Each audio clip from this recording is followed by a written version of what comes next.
মাননীয় শব্দটা বলবেন না। মাননীয় চেয়ারম্যান, আপনাকে অভিনন্দন পার্টির চেয়ারম্যান নির্বাচিত হওয়ার জন্য। আমি নাগরিক টেলিভিশনে কাজ করি। একটা অনুরোধ করব, দয়া করে মাননীয় শব্দটা বলবেন না। Thank you.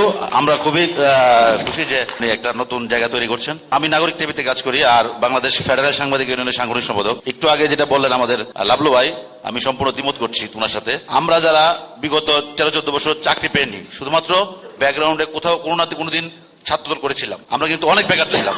তো আমরা চাকরি যারা পাইনি, আমরা কিন্তু প্রতিদিন সকালবেলা উঠেই প্রেস ক্লাবে গিয়ে ইউনিয়নের সাথে একত্র হয়ে আমরা আন্দোলন সংগ্রাম করেছি। তো আমি প্রায় 16 বছর পরে নাগরিক টিভিতে জয়েন করেছি। তো এই বিষয়টাকে শুধু যদি ছোট করা হয়, আমি দ্বিমত পোষণ করলাম। আর আমাদের এখানের বাইরেও অনেক কর্মী আমাদের রয়ে গেছে। আমাদের 2200 মেম্বার ইউনিয়নের, ঢাকা সাংবাদিক ইউনিয়নের সারা বাংলাদেশে 5-6 হাজার ফেডারেল সাংবাদিক ইউনিয়নভুক্ত সদস্য রয়েছেন।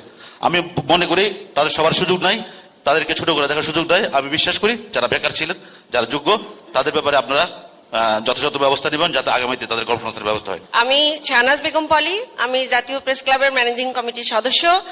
আমি দেশ রূপান্তরে কাজ করছি। নারীদের বিষয়ে যে প্রত্যাশাটা আপনার কাছে করছি, জাতীয় স্থানীয় পর্যায়ে এবং গণমাধ্যমে নারীদের জন্য সম্পৃক্ততা বাড়ে, সেদিকে আপনি নজর রাখবেন এবং তারা যেন নিরাপদে কাজ করার সুযোগ পায়।